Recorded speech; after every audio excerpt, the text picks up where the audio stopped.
Olá, não param as notícias brasileiras da política. A gente acaba de sair de um processo eleitoral muito tumultuado, muito difícil. Eu mesmo colecionei inimigos para o resto da vida. Nunca pensei que pudesse passar por um processo eleitoral onde ao final tivesse tantos inimigos, coisa que no passado não acontecia. A gente está numa época diferente, onde as tecnologias influem muito, não apenas na divulgação dos fatos, mas na versão dos fatos. A gente está vivendo numa época em que se disputa muito a narrativa das versões do que vem a ser de fato a verdade. Incrível isso. Parece um retrocesso da humanidade, se não o seja. A humanidade dá um passo ou mais de um passo para trás e vai debater o que é a verdade e o que não é. A gente vê movimentos mundiais dizendo que a Terra é plana. E a política que influencia a vida de todos nós tem também seus embates para se chegar às versões que cada grupo acha melhor. Quando se faz política com consciência e com responsabilidade, aceita-se os fatos e não fica se inventando lorota para desviar a verdade. Nós no Brasil hoje estamos vendo o desastre que foi o governo Bolsonaro e estamos vendo o governo de Lula, o governo amplo da democracia, salvar vidas dos Yanomamis que estavam prestes a ser extintos. Não resta dúvida que se Bolsonaro ganha mais 4 anos, aquela tribo ali, Yanomami, aquele povo ali, ia desaparecer do mapa, porque era a intenção deles, para o garimpo ilegal seguir adiante, para o desmatamento seguir adiante. E a gente percebe tantos campos da sociedade brasileira que estavam à deriva, estavam sem eira nem beira e agora estão tendo a seriedade que o Estado deve ter para com os seus compromissos com a população. Basta falar também da política internacional brasileira, onde o Brasil passa a ter respeito mundial, coisa que havia perdido na época de Bolsonaro. Nós estamos vendo ministérios sendo resgatados das sombras de umas trevas profundas, onde simplesmente nada acontecia, tudo estava desmantelado e ainda está, porque menos de 2 meses de governo ainda não se reorganizou. E estamos vendo coisas absurdas surgindo agora esses dias, onde a gente se pergunta, e agora? Como é que vai continuar, continuar a administração desse país? Eu falo especificamente das Forças Armadas. Ao dia de ontem, 28 de fevereiro de 2022, 23, o comandante que foi escolhido pelo governo Lula, o governo democrático, o comandante das Forças Armadas, teve um áudio revelado mostrando que é de direita, que torcia para Bolsonaro e que a maioria torcia para Bolsonaro. E a gente se pergunta até onde nós vamos chegar com essa gente ainda dando crédito a políticos oportunistas. Incrível seja, tanto falam de populismo, tanto falam que adversários só tem blá blá blá e apoiam justamente pessoas que estão na política para fazer grana, para ter prestígio, para ter poder. É uma seriedade isso que a gente vai com o tempo amadurecendo a crítica de vida, a gente vai procurando superar um obstáculo que é enorme, afinal de contas não é um comandante apenas. Praticamente todos os comandantes de regionais das Forças Armadas, do Exército, eles são voltados para a política e a política de direita. A exceção são os que são políticos de esquerda, que nem isso deviam ser. Militar não é para ser político de jeito nenhum. Militar tem que cumprir com seus ofícios estatutários de defesa da pátria e socorrer a população em situações de calamidade. Mas é assim que a gente está assistindo essa turma aí se revelando, né? Através das escondidas, eles conversando, avaliando, fazendo análise política e se posicionando no campo da direita. Estamos vendo também um Congresso que está intencionalmente dificultando os trabalhos do governo Lula. Infelizmente, são pessoas que não estão para fazer política, estão para atrapalhar e estão para criar um caos.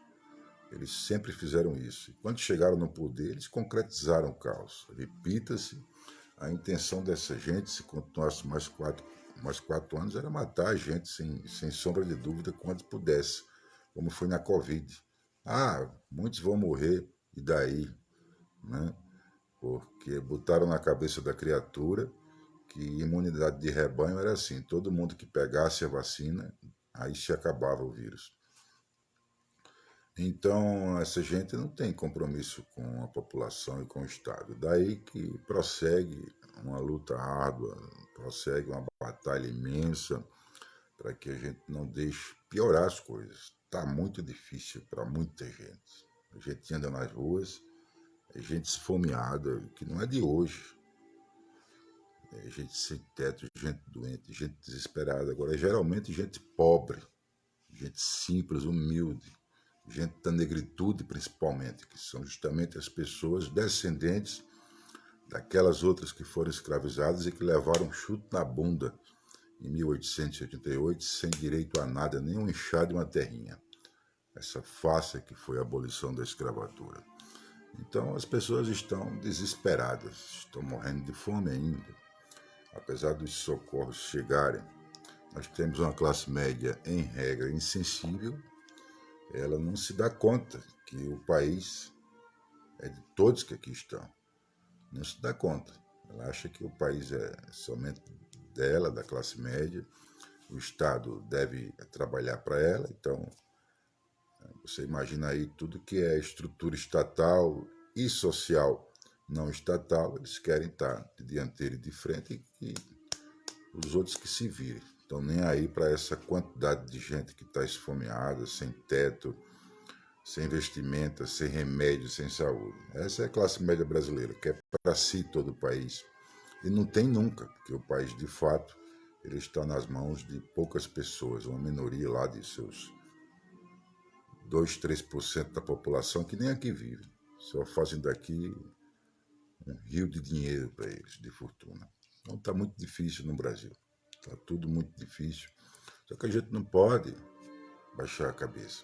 A gente tem que pensar nas conquistas que tivemos, a gente tem que pensar nas vitórias que tivemos ultimamente. Uma delas foi dar uma perspectiva de restauro econômico, que quando a gente pensa no conjunto da população e que vê que políticas públicas podem ser voltadas para o bem-estar amplo e não apenas para o aumento dos lucros de poucos, essa é a grande dicotomia, aí a gente percebe que temos uma esperança que a economia volte a crescer nos bolsões mais assalariados e na pobreza, e não fique somente crescendo nas alturas da pirâmide econômica. Né? Sabe-se que a quantidade de milionários e bilionários no Brasil aumentou nos últimos 3, 4 anos. Sabe-se que a fila de helicóptero aí está enorme. Aí. Quem vai comprar helicóptero encontra uma fila enorme. Ninguém encontra iate, helicóptero, essas coisas assim fácil no Brasil. Né? A gente tem aí comida se estragando no supermercado porque o povo está sem grana para comprar. Então, a economia tem uma esperança de que volte a ser uma economia mais equânime. Né? E a gente já restaurou a democracia. A gente pode até sofrer outro golpe, outra tentativa de golpe, como a história vem mostrando no futuro breve. Espero que muito longínquo, espero que mais nunca, mas a gente restaurou. Está firme o Estado Democrático Brasileiro. Esta democracia cheia de contradições, ainda em construção. Uma coisa nova na história humana, tem lá seus 300 e poucos anos, essa democracia moderna. Então é uma grande vitória nossa. A gente, só em pensar que saiu Damares do Ministério de Direitos Humanos para entrar Silvio Almeida, uma pessoa que tem um currículo incrível, uma dedicação incrível às causas que estudou e que lida. E a senhora Damares se viu que era um fantoche, uma pessoa que não estava com estrutura para gerir o Ministério dos Direitos Humanos, foi posto lá justamente para bagunçar geral. Eles pegaram uma senhora simples, daquelas criaturas sem estrutura geral de Estado, e deram poderes para ela, para depois darem risada das gafes, das atrapalhadas que ela fizesse, porque ela não se preparou para isso. De jeito nenhum que Damares tinha preparo para isso. Ela podia ter recusado, mas talvez, sei lá, a vontade de ter poder falou mais alto, a vaidade, ou talvez até o desejo de acertar sem ter estrutura, sem saber, sem ter conhecimento de como funciona o ministério, de como que funciona o Estado por inteiro, sem tese, sem conceito, sem estudo. Né? E eles fizeram estrategicamente para bagunçar essa área que é tão sensível ao campo progressista, os direitos humanos, que há muito tempo tem sido bandeira de luta minha, de tantas pessoas, que a gente sabe que o que foi preconizado na Carta dos Direitos Humanos em 1948 é algo que o mundo todo tem que referendar para que não se repita o que aconteceu na Europa e no mundo. E aí eles botaram Damares lá para depois ficarem dando risada. Essa é a minha leitura. E a gente consegue vencer isso, assim como tem dezenas de situações aí que já estão sendo retomadas para o bom senso. Né? Mas nada de contar vitória antes do tempo. Segue muita batalha para que a gente imprima uma responsabilidade para quem está no cargo público e que possa cumprir com aquilo que determina a Constituição e a normativa de cada posto, de cada área do poder público eletivo. E a gente também não pode de jeito nenhum deixar de apoiar a justiça. Um sopro de razão ao perceber da história da justiça brasileira surgiu a gente ter que se agarrar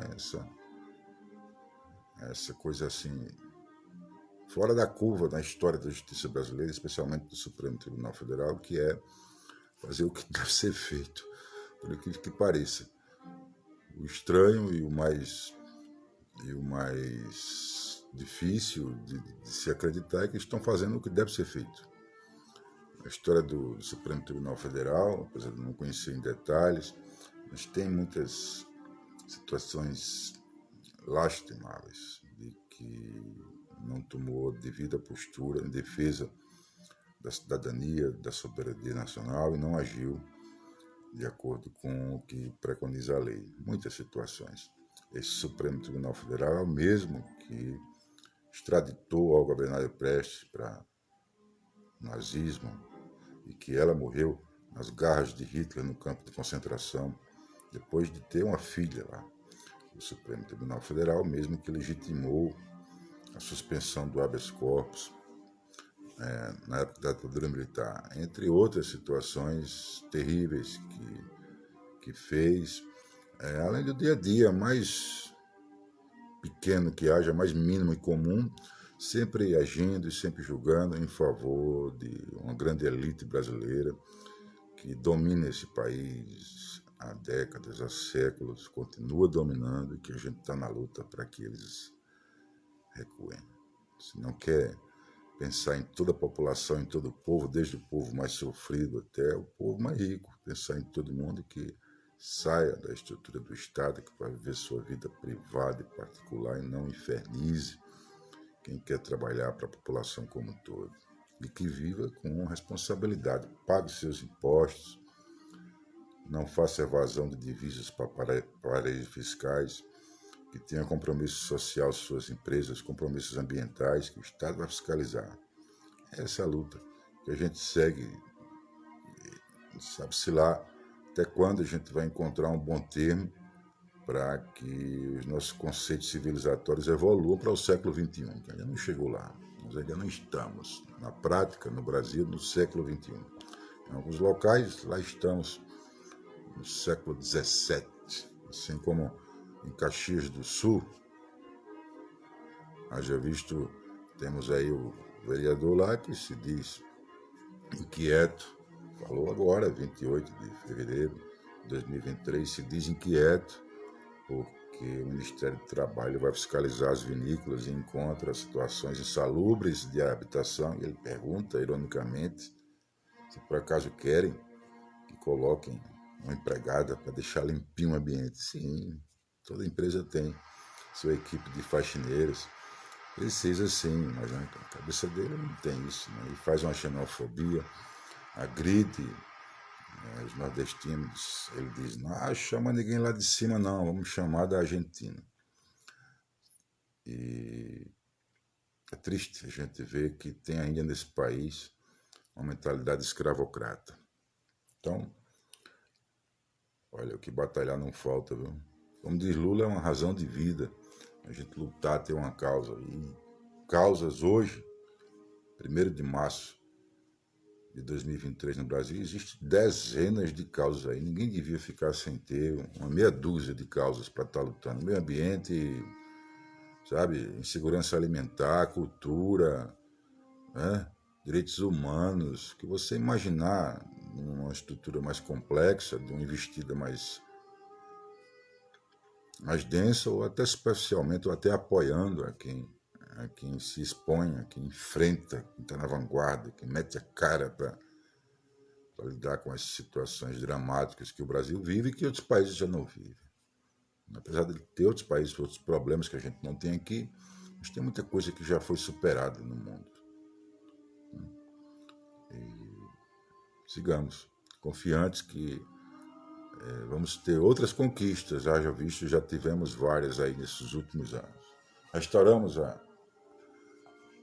dignidade das esquerdas. Não para nós, que a gente nunca deixou de saber que nós temos compromisso com o coletivo. Não pensamos só na gente. A gente só dá um passo se o coletivo andar junto. Sim. Enquanto não tiver todo mundo para dar aquele passo junto, não sai de lugar. É assim a coletividade, o pensamento coletivista é esse. Ninguém fica para trás. Enquanto não tiver todo mundo junto para dar um passo, no mesmo lugar fica. Porque assim é a história. A história só caminha com todos. E não adianta a gente sacrificar ou deixar pessoas para trás para depois, lá na frente, dizer que teve vitórias, quando muitos de nossos companheiros e companheiras tombaram no caminho sem que a gente pudesse dar a mão para que essas pessoas se erguessem.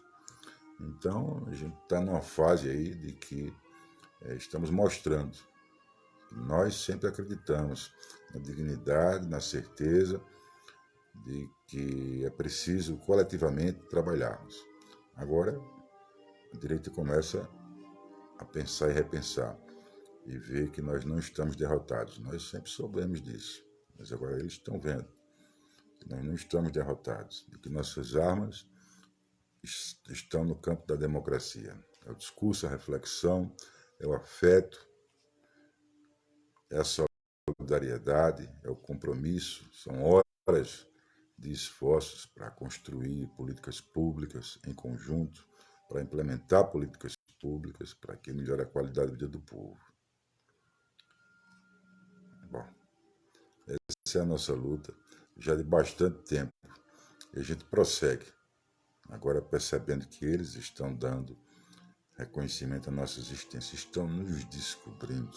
Vamos ver se eles chegam a um Paulo Freire, a um Josué de Castro, a um Florestan Fernandes, a uma Mariana Chauí, a um Gessé de Souza, a um Eduardo Moreira, a um Leonardo Boff, a uma Luísa Erundina. A lista é grande. Centenas de pessoas aí com a biografia dedicada todos os dias à luta para um Brasil melhor. Esse Brasil é construído por nós. Forte abraço. Salve Márcio.